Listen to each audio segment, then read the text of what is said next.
Bom dia, hoje é dia 14 de setembro de 2022, aqui nós estamos na disciplina de nefrologia do Hospital de Base, São José do Rio Preto. Hoje nós temos o prazer de nós convidamos o Dr. Davi Campos Vanderlei para falar sobre rejeição aguda e enxerto renal.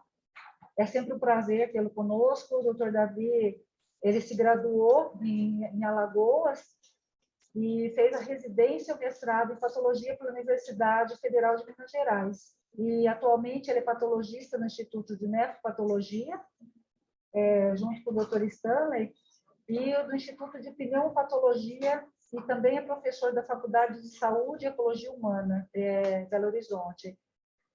Dr. Stanley, Dr. Davi, ele vem nos acompanhando, ele sempre, todo ano, tem apresentado essa aula, que acho que é de extrema importância, principalmente porque é um assunto complexo, e ele sempre tem uma didática muito boa para nos explicar sobre a rejeição aguda. Então, hoje, mais uma vez, Dr. Davi, seja muito bem-vindo e muito obrigado por ter aceito o nosso convite. Agora a palavra é sua.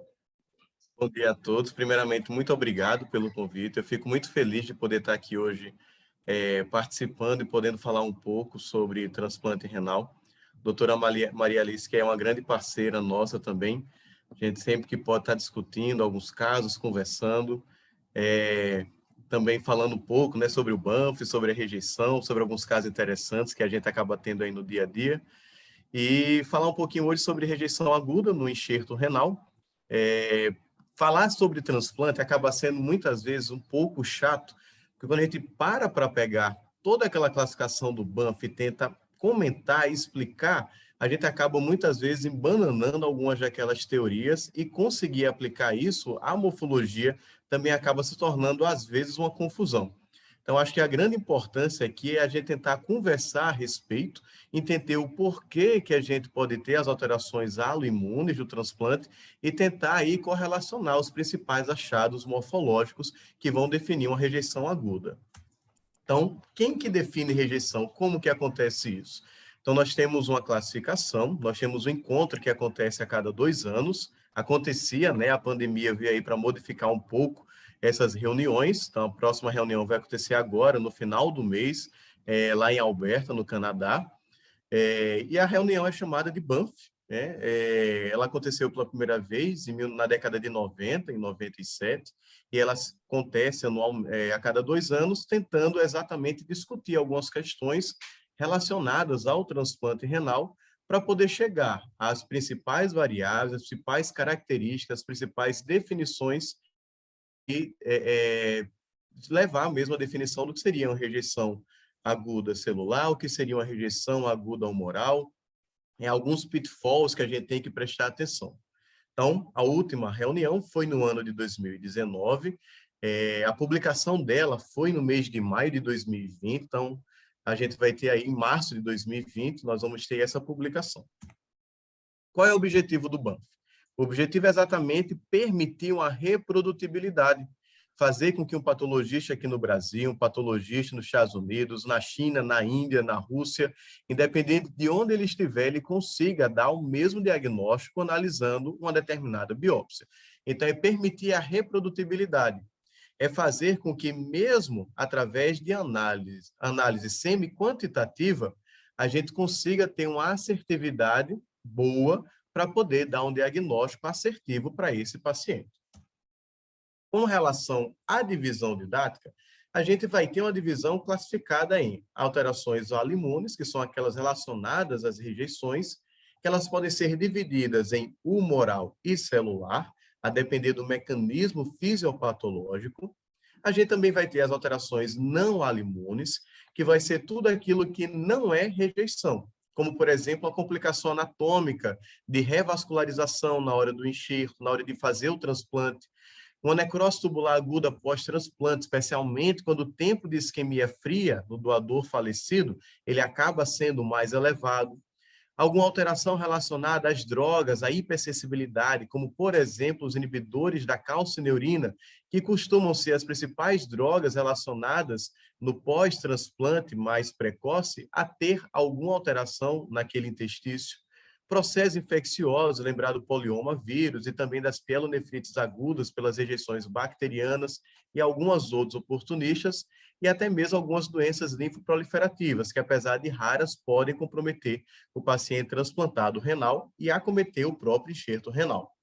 E também existe um subgrupo aí que vai avaliar a recorrência e a possibilidade das doenças aí de novo no transplante renal. Então, se uma nefropatia por IgA está recorrendo, uma membranose está recorrendo, se aparece de novo, então a gente aí vai, pelo Banff, tentar diferenciar cada uma delas através de critérios morfológicos. E para a gente conseguir analisar, o que é que a gente precisa de ter de material adequado para conseguir analisar? Quando a gente vai analisar uma biópsia renal, de transplante renal, na microscopia óptica, a gente vai fazer sempre, no mínimo, 4 colorações. A coloração do HE, a coloração da prata, do PAS e do tricrômico. Então, cada uma dessas colorações vai ter um objetivo específico para poder avaliar o rim. Ok?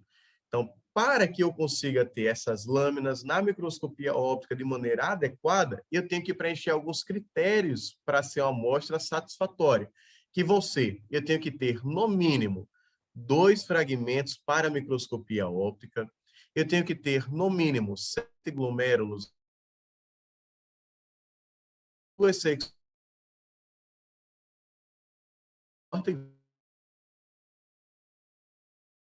medula para poder avaliar algumas afecções que iniciam nessa porção do rim, nessa região do rim.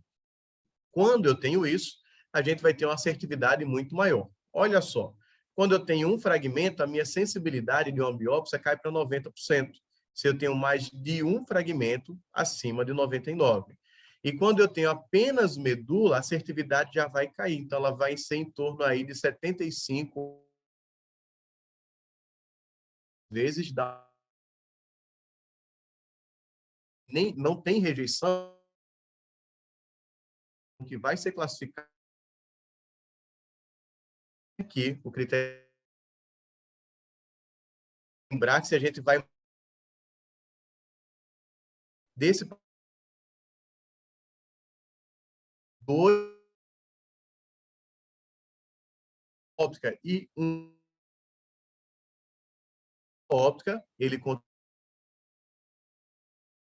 então lembrar que a análise aqui é só para microscopia óptica, tá bem? E não o total que está sendo enviado para análise.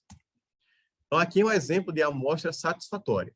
Então aqui a gente vai ter cada bolinha vermelha, cada bolinha azul vai ser aí um glomérulo, então tem mais de 7.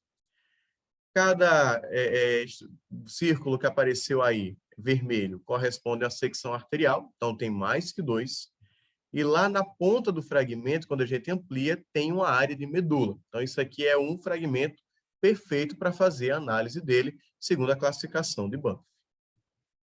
E com relação ao diâmetro da agulha, o diâmetro da agulha não vai entrar nos critérios de amostra satisfatória, mas isso pode permitir que a amostra tenha uma chance maior de ser satisfatória.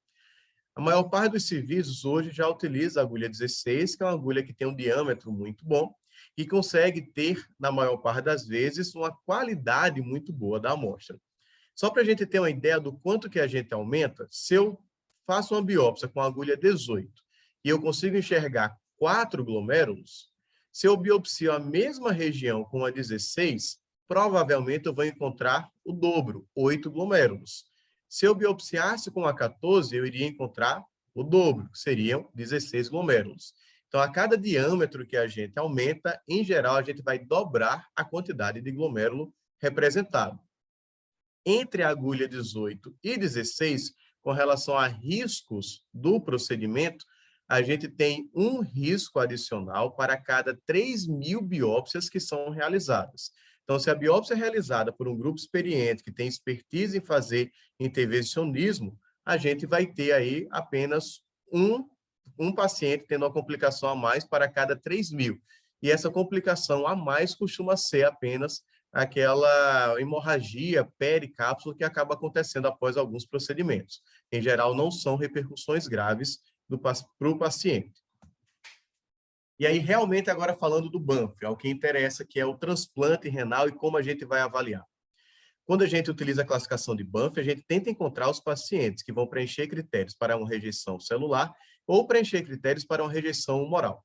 A gente ainda consegue observar esses critérios e tentar aí separar se essas alterações vão ser agudas ou crônicas. E já se comenta há alguns bons anos, pelo menos desde a classificação de 2013, que a gente pode ter aí a coexistência de alterações, tanto celulares quanto humorais, podendo acontecer em um mesmo paciente.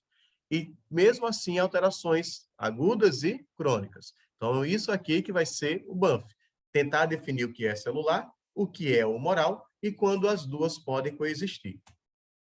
Aqui a gente tem a amostra do que é o normal. Então, a gente consegue ver no normal, na primeira imagem, um glomérulo todo aberto, pérvio. Então, a gente consegue até identificar a região da mácula densa.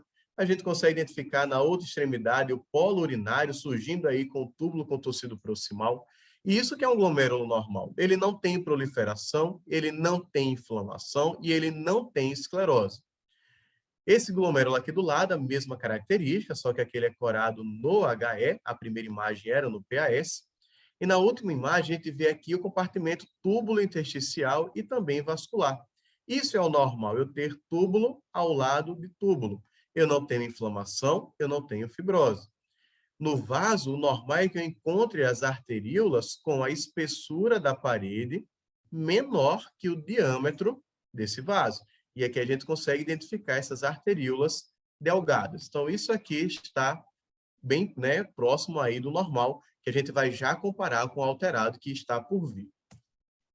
E quem é o alvo de cada agressão? Eu achei muitas vezes mais interessante do que a gente saber o que é cada letra daquela do BANF, é conseguir entender o mecanismo fisiopatológico. Porque se a gente entende o mecanismo fisiopatológico, entende a repercussão que isso pode gerar no rim, acaba sendo mais fácil da gente compreender o laudo que o patologista ou nefrologista que trabalha com biópsia renal vai conseguir fornecer para o nefrologista clínico que vai tratar o paciente. Então, quem é o alvo da minha rejeição humoral? Rejeição humoral, a gente vai ter antígeno, tem anticorpo. Ela acontece porque eu tenho uma reação antígeno-anticorpo. E o antígeno, ele está localizado lá no meu endotélio. O endotélio é a célula que vai revestir a porção mais interna de um vaso sanguíneo. Logo, pela lógica, o alvo da minha rejeição humoral é um vaso sanguíneo. E se a gente começa a pensar quais são os vasos mais resistentes a uma agressão e os vasos mais frágeis a uma agressão, a gente também já consegue imaginar o que é que vai vir numa rejeição humoral. Os vasos mais frágeis que nós vamos ter são aqueles que vão ter as paredes mais delicadas, vão ser os capilares. Então, os vasos, os capilares que nós temos dentro do rim vão ser os capilares glomerulares e os capilares peritubulares. Então, a gente já fechou o principal critério morfológico para definir uma rejeição humoral, que vai ser a glomerulite e a pericapilarite. São os dois vasos mais frágeis que nós vamos ter lá dentro do rim. Então, isso é a principal aprendizagem que tem que guardar de rejeição humoral. Então, o meu antígeno está no endotélio, o meu endotélio reveste o vaso mais frágil é o capilar, os capilares glomerulares e peritubulares vão ser as principais alterações morfológicas que nós vamos encontrar aí em uma rejeição humoral. Na rejeição celular, é diferente. A gente vai ter um linfócito T. E esse linfócito T ele tem a capacidade de chegar em um determinado tecido e levar a uma agressão. Uma agressão que pode acontecer em diversos locais. Então, ele não vai direcionado para o capilar, ele vai direcionado para o parênquima. E quem é o parênquima? O parênquima é túbulo. A maior parte que nós vamos ter lá do nosso rim é túbulo. Então, esse que vai ser a grande vítima da nossa rejeição, vai ser a agressão tubular. Só que como que acontece a agressão tubular? Por meio de um processo inflamatório. Então, inflamação intersticial e agressão tubular vão ser as principais características relacionadas à rejeição celular. E percebam que tem uma estrutura que eu não cheguei a comentar mais em detalhe, que são as artérias. As artérias, desde o Banff de 2017, já são consideradas como um alvo possível para as duas formas de rejeição.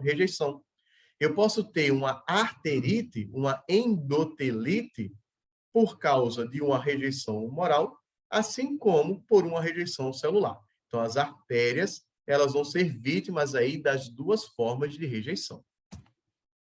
E como é que o Banff trabalha? O Banff trabalha com várias letras. Essas letras são variáveis, na maior parte delas, semi-quantitativa. Como assim? Eu não quantifico um número específico de 1, 2, 3, 4 linfócitos. Eu faço, vou pegar em uma variável semi-quantitativa, eu pego um número variável. Vou dar um exemplo aqui do mais clássico, que é a tubulite, que vai ser a segunda aqui. Então, a primeira inflamação, a segunda é a tubulite. Na tubulite, eu avalio a quantidade de linfócitos, de leucócitos, em relação à quantidade de células do meu epitélio. Então, eu tenho agressão ao epitélio. Então, a quantidade de leucócitos que eu tenho lá dentro do epitélio é o que vai definir o grau da minha tubulite. No T0, eu não tenho agressão, e no T1, eu tenho de 1 a 4 células. No T2, de 5 a 10 células. E no T3, mais que 10 células. O que é que isso significa dizer? Eu não pego um número específico, eu acabo pegando uma variável, de 1 a 4, de 5 a 10 e maior que 10. As demais variáveis também vão acontecer exatamente dessa mesma forma. Se vocês derem uma olhadinha aí no slide, vocês vão ver que todas estão fazendo essa forma de variável semi-quantitativa. Então, é assim que vai trabalhar no Banff. Então, a gente tem que pegar aí essas letras todas para tentar aí, né, contar uma história verdadeira, o que mais se adequa para esse paciente. Então, agora a gente vai pegar algumas dessas variáveis semi-quantitativas e a gente vai aplicar agora as possíveis formas de rejeição e como isso pode acontecer. Então, vamos começar falando da rejeição celular. Rejeição celular, a gente já falou que a vítima principal vai ser o próprio intestício, com a inflamação intersticial, e o túbulo pulsando com tubulite. Então, aqui são as letras I e T. E quando a gente pensa nisso acontecendo de maneira crônica, apesar de não ser o tema da aula de hoje, mas se a gente pensa na agressão crônica, olha só, se eu tenho inflamação intersticial, de tanto inflamar, de tanto agredir o intestício, isso cronicamente vai virar uma fibrose intersticial. Com relação ao túbulo, se eu começo a agredir muito o meu túbulo, se eu começo a destruir esse túbulo, de maneira crônica, esse túbulo vai sofrer uma atrofia. Então, o termo fibrose intersticial e atrofia tubular, ele acaba correspondendo a um possível protótipo de rejeição crônica celular. Então, a aguda é a própria inflamação e a agressão, e a crônica vai ser a consequência disso. Então, a gente vai ter aí o que seria o borderline, o que seria uma rejeição aguda e o que seria uma rejeição crônica celular. A gente vai ainda fazer uma subdivisão dessa rejeição borderline e aguda, que a aguda pode ser grau 1, pode ser grau 2, pode ser grau 3. Grau 1 e grau 2 se subdividem em A e B. Eu prometo que eu vou tentar aqui não especificar tanto para não ficar algo muito chato. Então, a gente vai se apegar ao que é mais importante para tentar entender o porquê que é grau 1, porquê que é grau 2 e porquê que é grau 3. E isso aqui vai dar prognóstico para o paciente, é informação prognóstica. Então, é importante eu saber que no grau 1, que quem define é a tubulite, quanto maior for a minha tubulite, pior vai ser o meu grau 1. Se eu começo a afetar vaso arterial, que vai ser o grau 2 e o grau 3, isso vai ser pior que grau 1. E quanto eu mais afeto esse vaso, pior vai ser a forma, pior é o prognóstico do paciente. E é por isso que a gente subdivide em A e B, para tentar dar uma informação prognóstica. Desta mesma forma, a gente faz também a agressão crônica, em grau 1, A, B e o grau 2. Então, existem algumas letras, eu não vou entrar em detalhe, é só para mostrar o que significa cada uma delas e que elas são variáveis semi-quantitativas. Então, o I é de inflamação cortical em área não cicatricial, o IIFTA é inflamação cortical em área cicatricial, o TI é a inflamação total abordando as duas áreas, tanto cicatricial quanto não cicatricial. O T vai ser de tubulite, seguindo a mesma característica, não cicatricial, área cicatricial. E a gente também tem o T de total da região. E a gente tem o V, que é de agressão da parede vascular, que essa é que vai definir aqueles graus 2 e 3 da rejeição celular aguda. Então, como que a gente agora vai conseguir trabalhar essas letras para definir o paciente? Vamos começar pelo borderline. Borderline é o em cima do muro. O borderline acaba sendo aí uma grande pedra aí no sapato do nefrologista, porque ele vai ficar na dúvida se vai tratar o paciente ou não. O borderline, na prática, ele acaba sendo tratado, ele acaba recebendo um nível maior de imunossupressão, porque é aquele paciente que tem o risco de estar apresentando uma rejeição celular. Mas o borderline, como eu falei, ele é em cima do muro. Ele não está dizendo que é rejeição celular, ele está dizendo que existem algumas características que podem ser interpretadas como rejeição celular. Como existe essa forma mais relacionada aí à imunossupressão, então o nefrologista, geralmente, quando pega um laudo borderline, ele tende a imunossuprimir esse paciente. No Banff de 2019, a gente acabou modificando, né? Na reunião acabou acontecendo a modificação. E como foi essa modificação? Em 2017, a gente aceitava a possibilidade do I0 dentro da classificação. Agora, não mais. Se você tem 0, é alteração discreta e não entra para borderline. Ah, Davi, mas eu vi uma agressão tubular acentuada. É um T2, um T3. Era I0, mas a agressão tubular era de moderada para acentuada. Continua sendo alteração discreta, o paciente não recebe mais imunossupressão. Percebam que a gente retirou aí, com essa mudança, quase 60% do que a gente definia anteriormente de borderline. Então, de 50% a 60% dos pacientes que iriam receber imunossupressão, não recebem mais imunossupressão, porque em 2019 houve a modificação do borderline. O que é o borderline? É o paciente que tem ou inflamação discreta ou agressão tubular discreta. Se um dos dois é discreto, independente da outra variável associada, a gente vai ter o borderline. Então, I1 com qualquer T e T1 com qualquer I vai ser um borderline, que continua sendo aquele em cima do muro. Mas, pelo menos, com essa mudança que aconteceu lá em 2019, que foi publicado em maio de 2020, a gente aí vai evitar a imunossupressão em pacientes que não seriam beneficiados por ela. Então, esse aqui é um exemplo de um paciente que ele tinha uma inflamação muito focal, menos de 10% do parênquima, que é um I0. Então, ele pontua aí como 0 de inflamação, ela é muito focal. Quando a gente vê aqui, realmente, o interstício de longe, ela é muito focal, correspondendo a menos de 10% do parênquima. Mas quando a gente aproxima, olha o que acontece. Eu tenho aqui essa célula maior, que é o epitélio tubular. Essa pequenininha, pretinha aqui, é um linfócito. Então, isso é um linfócito, isso é outro linfócito, mais um linfócito, mais outro. Então, a gente tem dentro do túbulo linfócitos permeando, em pequena quantidade, seriam T1. Então, isso aqui em 2017 eu iria chamar de borderline, mas em 2019 entra como alteração discreta.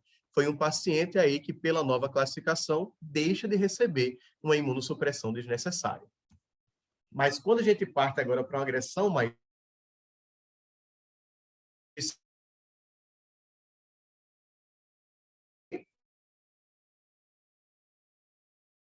grau, pelo grau, ele aceitava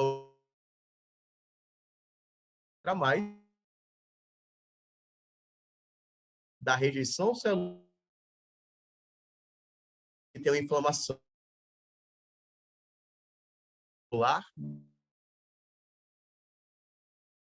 tubular.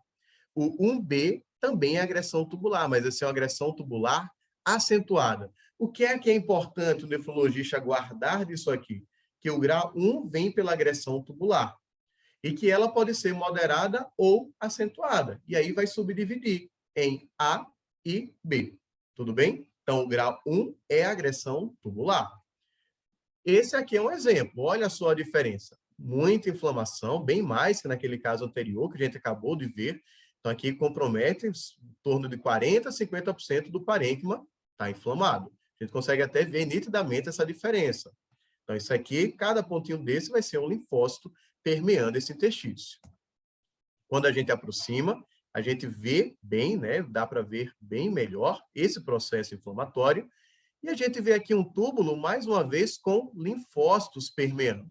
E aqui a quantidade de linfócito é maior do que no caso anterior.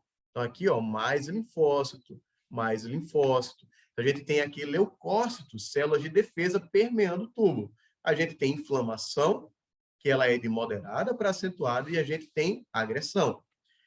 Mais aqui, do mesmo paciente, mais processo inflamatório, mais agressão tubular. E esse túbulo aqui, a gente nem precisa contar para saber se ela é acentuada ou não, porque a gente tem muito mais pontinho preto pequeno do que essas células mais clarinhas, de núcleos mais claros aqui. Então, a gente tem mais célula inflamatória, mais leucócito do que epitélio tubular. Então, isso aqui definitivamente é um T3. Então, esse seria um exemplo de um 1B, porque a agressão tubular foi acentuada. Ok, saiu do grau 1, que é a agressão tubular. Vamos para o grau 2, que agora a gente está pegando a parede do vaso. Pessoal, o Banff, ao invés de fazer grau 2A, 2B, 2C, ele pegou o que seria o 2C e transformou em 3, que é para a gente saber que esse é o pior grau de rejeição que a gente pode ter. Então, o 3C, ou 2C, virou o 3. Então, não existe 2C, ele para no 2B, mas se a gente fosse fazer uma analogia, o 3 seria o 2C. Por quê? Porque o 2A é quando eu pego o meu endotélio, é o V1. O 2B é quando eu passo do endotélio e eu comprometo parte da minha parede arterial, mas não toda ela. E o V3, que vai ser o grau 3, é quando eu faço comprometimento de toda a minha extensão de parede ou eu faço necrose da minha parede arteriolar.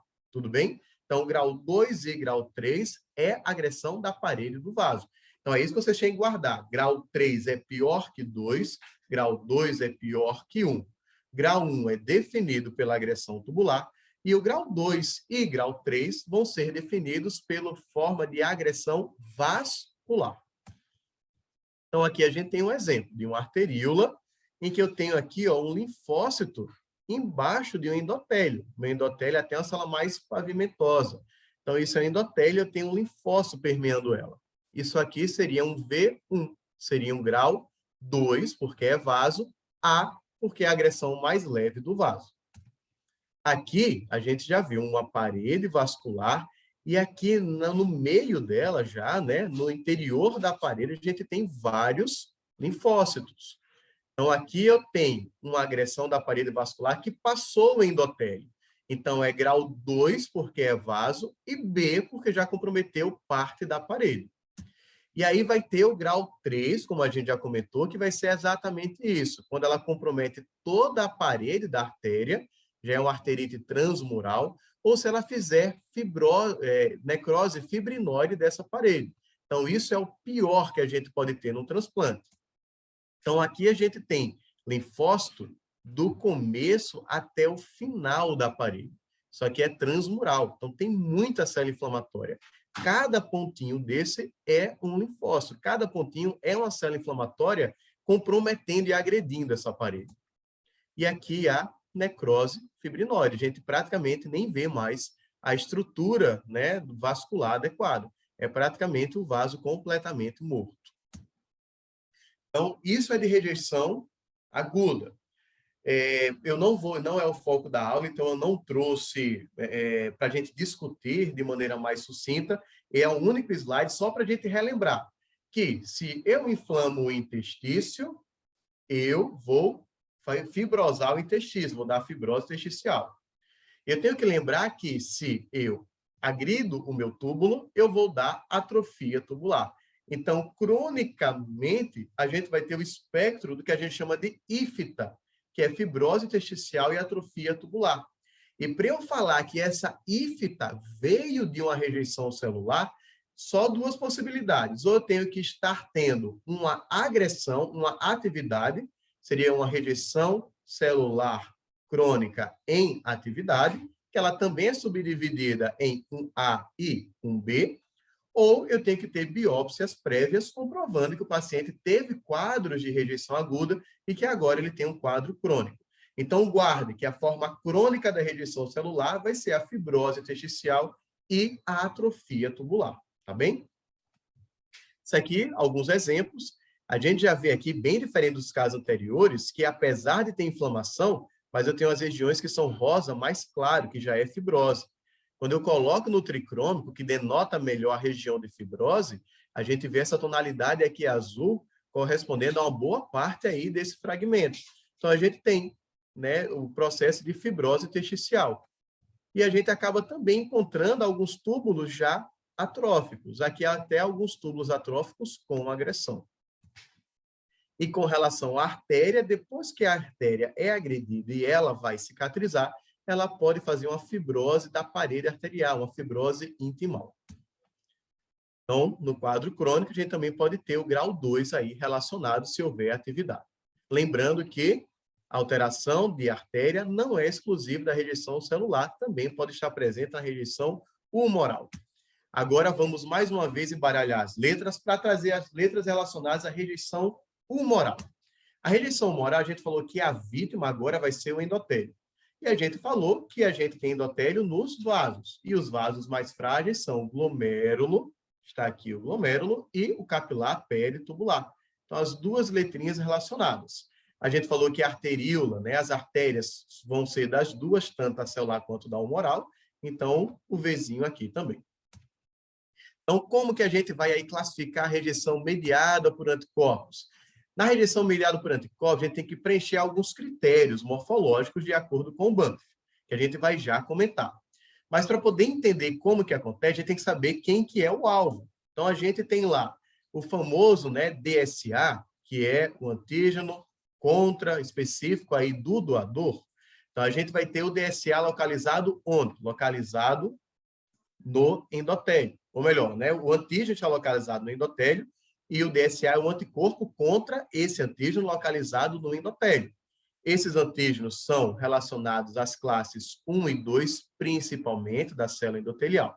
Então, faz antígeno-anticorpo, ativa o complemento pela via clássica, porque é antígeno-anticorpo. Quando eu ativo o complemento, a via final dele é produzir o complexo de ataque à membrana para destruir a minha célula.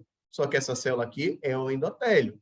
Se eu destruo o endotélio, eu estou expondo matriz subendotelial que tem fator de von Willebrand, que atrai plaqueta, né, vai se aderir à plaqueta, plaqueta faz agregação plaquetária, isso vai fazer com que haja ativação da cascata de coagulação e pode levar a trombo. Então, percebam que esse é o mecanismo citopatológico de uma rejeição humoral. Então, pode acontecer desde a ativação do complemento até a ativação do complemento com ataque à membrana e pode haver formação de trombo. Microangiopatia trombótica pode ser uma alteração morfológica de rejeição humoral. Então, é isso aqui que pode acontecer.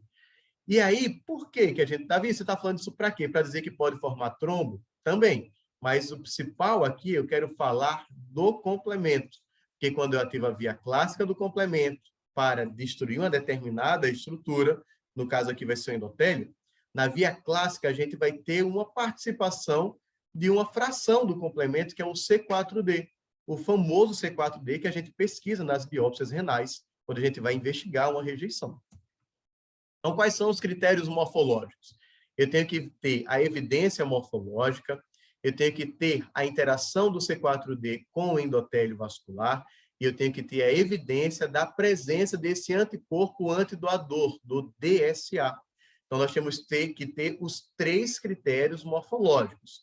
E a gente tentou aí agora, né, algumas vias para que a gente não precise estritamente de ter o DSA lá na sorologia, de ter o C4D marcando pela imunohistoquímica ou pela imunofluorescência, ou até mesmo aquelas alterações morfológicas clássicas, a gente pode ter algumas outras que podem aí favorecer. Então, tem o clássico e tem a via alternativa aí, né? A brincadeirinha que acaba confundindo a cabeça da gente na hora de classificar. Então, olha só. Grande característica, principal característica da rejeição humoral aguda: glomerulite e pericapilarite. Se for para guardar uma informação, guarda essa daqui da rejeição humoral, é glomerulite e pericapilarite, que conjuntamente são chamadas de inflamação microvascular. Coisa importante, reperfusão. Lembrar que quando a gente tem um tempo de isquemia mais elevado e faz a reperfusão lá, faz a anastomose vascular, o que é que vai acontecer? Você está jogando um fluxo sanguíneo dentro de um órgão que estava sem fluxo. Você está jogando fluxo sanguíneo dentro de um órgão que estava sem receber uma nutrição adequada. Então, é normal que aquele meu endotélio ele não tenha as mesmas propriedades de um endotélio saudável normal. Então, ele vai resistir menos àquele fluxo inicial. Então, a gente vai ter aquele evento de ter uma glomerulite e uma pericapilarite nas primeiras semanas, especialmente nas primeiras 2 semanas aí, após o transplante renal. Então, quando a gente vê glomerulite e pericapilarite, sobretudo na primeira e segunda semana depois do transplante, talvez aquilo não seja uma rejeição humoral. Na verdade, seja só uma alteração morfológica relacionada a essa reperfusão. Então, guardou que isso é o mais importante. Do 2, o 2 é o C4D. Então, o que é o C4D? É uma fração do complemento que é ativado na via clássica e a gente consegue utilizar uma técnica por imunohistoquímica ou imunofluorescência para marcar lá. A marcação, mais uma aí, chave, ela tem que ser do capilar peritubular. Apesar de glomérulo também ser vítima, a marcação pelo C4D no glomérulo não serve para pontuar aqui, só serve no capilar peritubular, guarda isso. Com relação à imunofluorescência e imunohistoquímica, cada serviço acaba utilizando um.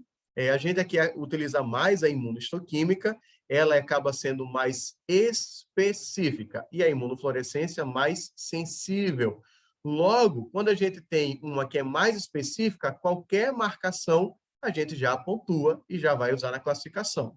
Na imunofluorescência, não. Como ela é mais sensível, a marcação dela, que é o grau 1 da imunofluorescência, ela não é utilizada aí para pontuar. O que eu quero dar de informação? Histoquímica é mais específica. Hoje em dia, a maioria dos serviços utiliza imunohistoquímica para poder avaliar o C4D. Só que a gente tem algumas vias alternativas. Olha só, pessoal, que interessante. Quando a gente tem uma pontuação maior que 2, de inflamação microvascular, contanto que G seja pelo menos 2, a gente já pode até descartar o C4D, a marcação imunohistoquímica, e falar que ele ativou o complemento. Então, ele pontua aqui no 2 também.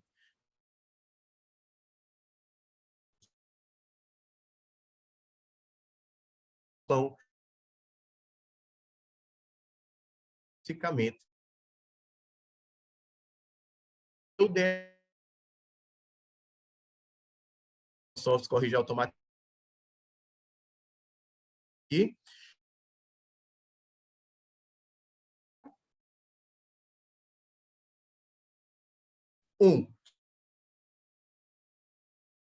O critério 2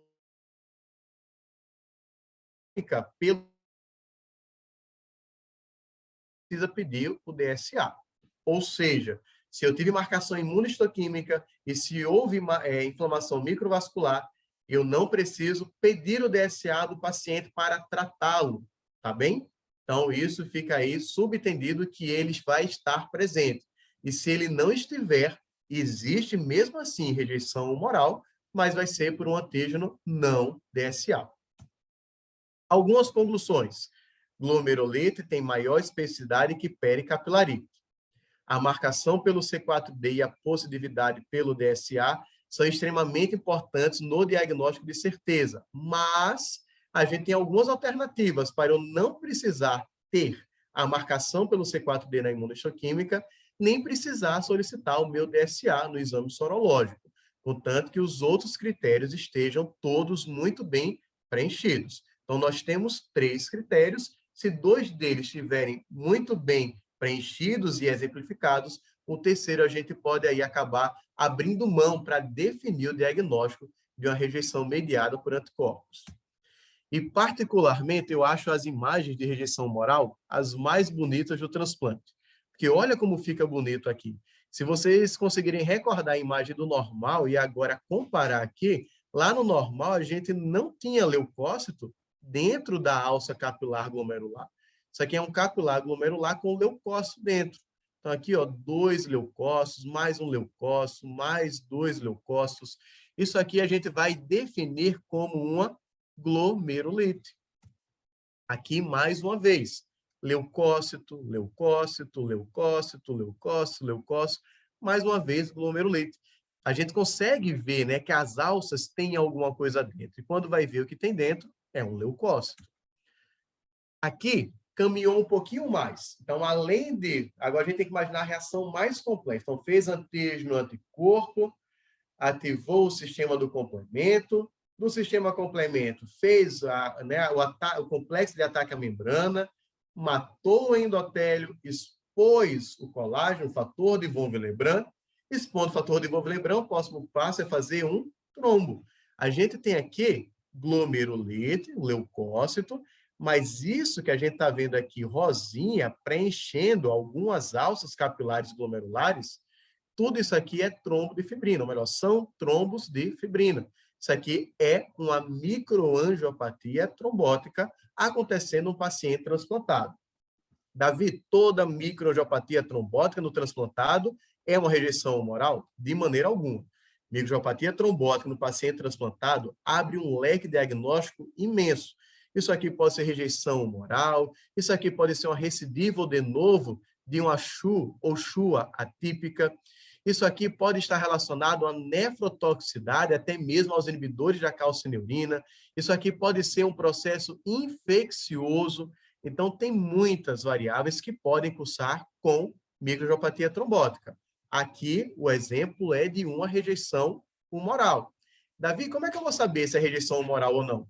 Preenchendo os demais critérios que nós vimos. Então, ele também teria que marcar o complemento e ele também teria que ter DSA. É assim que a gente vai dizer que essa microangiopatia trombótica está vindo de uma rejeição humoral. Aqui a gente agora está vendo os capilares peritubulares. Então, isso aqui é um capilar peritubular e dentro dele cheio de leucócitos. Então, tem vários capilares peritubulares aqui, todos eles recheados de leucócitos. Mais aqui, então, mais uma imagem de capilar peritubular, e esses pontinhos pretos são os leucócitos no interior. E lembrar que as artérias também podem ser alvo, elas também podem ser vítimas da rejeição humoral. Aqui são as mesmas imagens que a gente acabou de ver lá na rejeição celular, apenas para exemplificar e relembrar. Ela pode ter um V1 na rejeição humoral, a gente pode ter um V2 na rejeição humoral, e a gente pode ter um V3 na rejeição humoral, seja esse V3 como uma inflamação transmural ou como uma necrose fibrinoide. Então, os critérios morfológicos eram esses. E as imagens estavam bem bonitinhas. É muito bonito rejeição humoral na imagem, no microscópio. E quando a gente parte para o segundo critério, que é o do C4D, o critério mais clássico é esse daqui. A gente tem a marcação em capilar peritubular. Então, a gente tem vários capilares peritubulares marcando em marrom. Isso aqui é uma marcação pelo C4D positiva. E está acontecendo de maneira difusa. Então, está acontecendo em vários locais aqui do parênquima. Olha só de longe como que estava a marcação. Praticamente todos os capilares peritubulares estão marcando. Então, está tendo aí muita ativação do complemento nesses capilares peritubulares. E o terceiro vai ser, né, a presença do DSA. Então, tem que avaliar. Então, pessoal, mais uma vez, não é o alvo da nossa discussão, que a gente está falando, esse slide agora é de rejeição crônica, mas eu trouxe só para a gente poder guardar um conceito e não confundir esse conceito, que vai ser o da glomerulopatia do transplante. Para rejeição crônica, preenche o mesmo critério. Só que agora vamos imaginar a cronicidade dela. Se eu inflamo o meu glomérulo, o meu capilar glomerular, eu vou agredindo aquela estrutura. Eu estou agredindo a barreira de filtração glomerular. Eu estou agredindo, né, a minha alça capilar glomerular, que tem endotélio, que é a principal vítima, mas tem a membrana basal glomerular e tem até mesmo do outro lado o podócito. Então, toda a minha barreira pode ser comprometida. E quando eu vou fazendo isso de maneira crônica, o que é que eu faço? Vou fazendo, jogando plasma, vou jogando proteína, para dentro da membrana basal glomerular. Ela vai espessando, ela vai duplicando. Então, eu vejo no microscópio óptico uma duplicação da membrana basal glomerular. E quando eu vou lá na microscopia eletrônica, eu vou chamar isso de multilaminação. No capilar peritubular, ou seja, agora o capilar fica perto do túbulo, a membrana basal dele não é tão bem trabalhada. Não é uma membrana basal tão expressiva. Então, quando eu faço essa agressão crônica, eu não consigo ver no microscópio óptico, né? No microscópio normal que a gente avalia aqui no laboratório. O que é que a gente tem que fazer? Tem que mandar para a microscopia eletrônica. Lá na eletrônica, a gente consegue sim ver a multilaminação. Quando a gente faz essa duplicação da membrana, a gente vai dar o diagnóstico de glomerulopatia do transplante. E isso recebe um peso imenso, porque a partir do momento que a gente dá o diagnóstico morfológico de uma glomerulopatia do transplante, a gente está falando para o nefrologista clínico que acompanha o paciente que mais de 3/4 dos pacientes vão perder o seu enxerto ao longo dos próximos 2 anos. Então, isso é uma notícia muito ruim de se dar. A gente está falando que esse paciente ele pode ter proteinúria, e que muitas vezes é uma proteinúria que não vai responder bem ao tratamento. Então, os critérios morfológicos, a gente segue da mesma forma, né? Critério morfológico, C4D e DSA, para fechar o diagnóstico também da crônica. O nome genérico que a gente vai dar é glomerulopatia do transplante, mas, mais uma vez, não é exclusivo de rejeição humoral. Glomerulopatia do transplante vai vir de tudo aquilo que venha a agredir o meu endotélio de maneira crônica, como, por exemplo, a própria rejeição humoral, como, por exemplo, uma recidiva ou uma de novo de membrana proliferativa, ou, mais um exemplo, a própria microangiopatia trombótica, que está agredindo o meu endotélio. Tudo isso poderia levar a uma glomerulopatia do transplante. Então, a definição dela é o duplo contorno da membrana. Na rejeição humoral, mediada por anticorpos, ela corresponde ao estágio mais tardio, já é irreversível, ela vem dessa agressão crônica ao endotélio. A gente, dando essa informação, a gente acabou de ver que o paciente vai piorar progressivamente, que a maioria, ao longo de 2 anos, acaba aí perdendo a função desse enxerto, e o principal fator relacionado à perda do enxerto, à sobrevida do enxerto, é a proteinúria. Proteinúrias acima de 2,5 gramas foram associados a uma menor sobrevida do enxerto ao longo de 1 e 2 anos. Então, proteinúria é um dos principais fatores prognósticos, assim como a creatinina, claro, também, relacionados aí à perda do enxerto. E isso que é o duplo contorno. Eu vejo aqui uma linha preta dentro, mas fora eu também vejo uma linha preta. Podem procurar em qualquer outra alça que vocês vão ver exatamente a mesma coisa. Uma linha preta fora, uma linha preta mais para dentro, e esse aspecto de duplicação. Então, todas as alças aqui estão duplicadas nesse glomérulo. Aqui no PAS, a gente também consegue ver a duplicação, esse espessamento da membrana e alguns locais de duplicação. Cronicamente, esse paciente vai evoluir para um rim crônico, um rim terminal, que é aquele que a gente vai ter um glomerulosclerose de maneira mais difusa. Aqui lembrando que o C4D também é importante. E tem algumas, só para finalizar agora, já acabando mesmo, algumas condições, algumas situações especiais. A gente pode ter deposição do C4D sem evidência de rejeição. Então, você não tem rejeição nenhuma, mas está marcando o C4D. 2 primeiras coisas para fazer. Descarta que não houve compatibilidade ABO, descarta que o paciente não tem lúpus como doença de base. Não é nenhuma dessas situações, não é rejeição. A gente vai cair nessa situação especial, que ainda é de significado prognóstico incerto e, possivelmente, no final do mês, essa situação especial vai ser discutida, vai ser avaliada, porque nos últimos 2 anos está sendo estudado um grupo de pacientes com essas características para tentar definir qual é o significado dela, mas, por enquanto, significado prognóstico incerto. Então, esse aqui é um paciente que tem tudo normal, mas está marcando aqui esse C4D. Segunda situação, a rejeição mediada por anticorpos que não deposita o complemento lá na minha imunohistoquímica, nem na minha fluorescência. Isso já é bem estabelecido.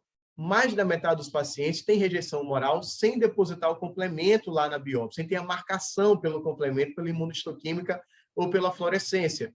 E qual é o significado? Depositar o complemento é pior que não depositar. Percebam que ao longo de um ano, quando a gente tem deposição do complemento, a sobrevida é menor. Ao longo de 2 anos, quem deposita complemento também é menor. Então, quem deposita complemento é pior do que quem não deposita complemento. Então, aqui um exemplo de muita glomerulite, muita pericapilarite, e quando a gente vem aqui embaixo, não tem nada de marcação.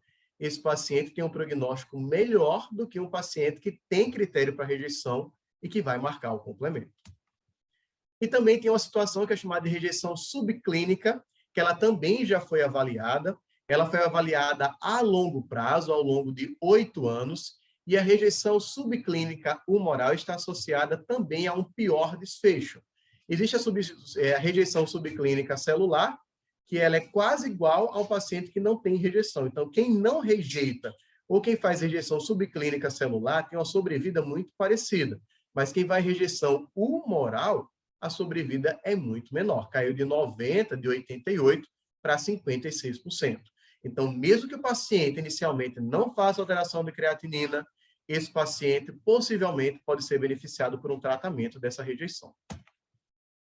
Existem alguns anticorpos não HLA, que ainda estão sendo estudados. Existem vários epítopos polimorfos que estão sendo estudados, como, por exemplo, o antipelicano, o anti-LG3, anticorpos contra o receptor 1 da angiotensina 2.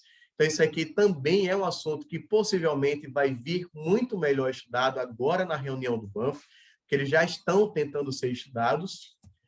E tem também a última observação, que são os marcadores de transcrição gênica, de agressão endotelial, que eles estão em uma pilha imensa de estudos, vários grupos diferentes que estão avaliando, até alguns marcadores séricos, alguns marcadores urinários, para tentar avaliar se o paciente pode ter rejeição celular, humoral, aguda, crônica, né? Só que eles ainda não estão sendo utilizados, não são incorporados. Alguns civis, especialmente lá na França, eles utilizam protocolos próprios, que alguns desses marcadores já são validados internamente e utilizados. É possível que isso seja utilizado de maneira mais ampla no futuro, mas, por enquanto, ainda não. Então, falando um pouquinho de rejeição, era isso que eu tinha para falar. Eu fico aberto aí para as perguntas, algumas indagações que possam surgir. E eu agradeço aqui também pela atenção que foi dada. Obrigado.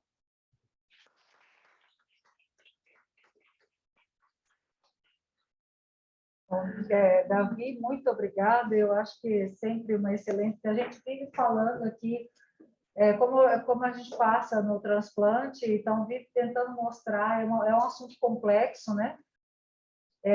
Que a gente tenta mostrar no dia a dia o que acontece, né? Mas, assim, nem sempre é tão bem explicado como você apresentou. Mas, Davi, eu não sei se você teve nesses últimos anos, nós tivemos o Covid, né? Nós não tivemos muitas biópsias, né? Por causa do Covid. Aqui o número foi grande, era hospital de referência. O que nós tivemos, eu não sei se foi para vocês também, 2 casos que marcaram muito, que foi Covid seguido de dengue, né? E tinham todas as características clínicas para uma microangiopatia trombótica. E clinicamente, a hematologia também, mas histologicamente nós não encontramos. Eu não encontrei nenhum desses achados de microangiopatia. Você teve casos assim, a dengue, que perderam o enxerto, inclusive. Especificamente de dengue e Covid ou Covid. dengue? Sequência, ela é muito Covid e não para o dengue, relacionada ao não e depois dengue. não recorda. Mas a gente teve caso de microangiopatía trombótica em transplantado com Covid. Isso a gente teve. Com Covid, né? Eu não vi histologicamente não, mas clinicamente e laboratorialmente eram muito características. E ambas perderam, pacientes jovens perderam enxerto. Um quadro sugestivo de rejeição, realmente, mas não tinha os trombos. Mas, momentos. Horácio, acho que não consegue. Bom dia, Davi. Bom dia, Stanley, Horácio Ramalho. Bom dia, doutor Horácio, tudo jóia? Bom, pela aula aí, você traduzir para nós aí toda essa complexidade aí, tá? Muito bom. Eu queria saber se você, por algum motivo, algumas vezes por questão logística, a gente acaba tendo que tratar o paciente antes da biópsia, né? A glomerulopatia, a interferência é menor. A gente sabe que biopsia tem que tratar, o paciente está perdendo função renal rápido, biopsia, e depois não alteraria muito o diagnóstico da glomerulopatia. E nas rejeições agudas, você vê mudança significativa quando o paciente trata e não tem como biopsiar alguns dias depois? E de que forma isso alteraria? Muito boa pergunta, doutor Horácio, e muito difícil de responder também. Tudo que a gente comenta sobre tratamento e biópsia pós-tratamento, a gente acaba tendo um pouco de dificuldade na morfologia de dar uma resposta mais assertiva, porque na prática os estudos são muito escassos de fazer uma biópsia antes de tratar e logo depois de tratar. A gente só tem alguns modelos experimentais.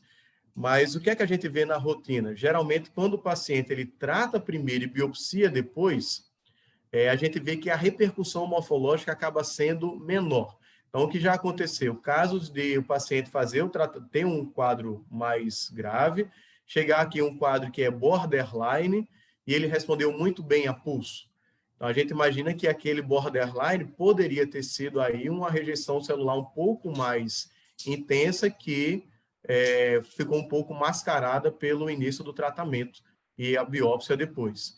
E até quando o paciente tem alguma rejeição, tem alguns hospitais aqui em Belo Horizonte que quando o paciente tem algum grau de rejeição mais acentuado, eles costumam fazer biópsia pós-tratamento. E a gente consegue ver uma nítida diminuição desse processo inflamatório. Então, a gente vê um T3 virando um T1. A gente vê uma inflamação intersticial que era 2, 3, virando também inflamação intersticial 1. Então, eu acho que sim, que o tratamento antes da biópsia, ele pode influenciar na morfologia depois. Muito bom. E pela quantidade de citomegalovírus que nós temos nos pacientes transplantados, e muitas vezes superpõem, você poderia comentar um pouco CMV e rejeição também, aguda? Muito bom. Uma coisa bem interessante, foi até engraçado se eu falar isso agora, a gente essa semana teve um dos pouquíssimos casos de citomegalovírus no próprio enxerto renal. Então, o primeiro que a gente tem que ter em mente citomegalovírus, ele não vai fazer inflamação do parênquima, isso não é comum. Quando acontece, o paciente está com imunossupressão muito acentuado e ele não vai para dentro do parênquima renal. Então, quando o paciente tem citomegalovírus, né, vai ser sério, quando ele está lá circulando, essas citocinas do próprio processo inflamatório, da viremia do paciente, elas podem cursar, sim, com algum grau de inflamação intersticial, mas a gente não espera que tenha agressão tubular. Então, quando a gente vê citomegalovírus e no paciente que ele tem alteração morfológica, se ele tiver só inflamação intersticial, deve ser só do citomegalovírus. Mas se ele estiver fazendo lá uma agressão tubular, a gente vai pensar que ele está rejeitando, porque não é comum que ele tenha agressão tubular pela viremia. Tá bom, muito obrigado. Um abraço aí para vocês. Um abraço. Muito obrigada, Davi. Eu acho que, principalmente, citomegalovírus, que nós não conseguimos, como nós fazemos de rotina, o rastreamento semanal, depois mensal, né? Acho que é muito mais difícil a gente pegar, pelo menos aqui eu pego muito pouco no tecido mesmo, o CMV, né? Então, como acho que pouco mesmo que eu faço esse tratamento precoce que é feito aqui. quando se chega a fazer, a gente já não tem mais no tecido, né? Não tem no tecido, não chega a encontrar. E o bom do citomegalovírus é que ele facilita a vida da gente, né? Quando tem, não deixa dúvida que é ele, não. O polioma que é quieto, né? E muitas vezes já chega, já está no tecido e a gente vai fazer a carga viral altíssima. Mas eu acho que se não tiver mais nenhuma pergunta, Davi, muito obrigada. Eu acho que é sempre muito gratificante recebê-lo aqui conosco. E você sempre esclarece muito, né, de uma forma muito clara aqui. E eu agradeço mais uma vez pela sua disponibilidade, e está sempre disponível para a gente poder estar discutindo alguns casos aí, né? Eu sei que de vez em quando eu mando os casinhos cabeludos, né? Mas é muito bom, né? Mas muito obrigada, Davi, mais uma vez. Eu que agradeço o convite, sempre bom poder participar. Eu fico muito lisonjeado de ser convidado para discutir um pouquinho sobre alguns assuntos que a gente da patologia acaba gostando. E parabéns pelo serviço estar fazendo sempre essas reuniões, fazendo a discussão de educação continuada. E pela doutora Maria Alice aí está sempre à frente das biópsias renais também, sempre ajudando e contribuindo. Obrigado. Obrigada.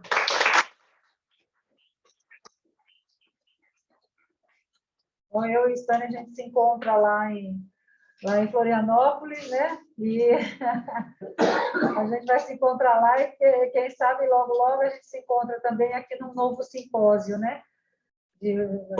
Se Deus quiser, presencial. Obrigada, viu? Tchau, boa semana. Tchau, boa semana.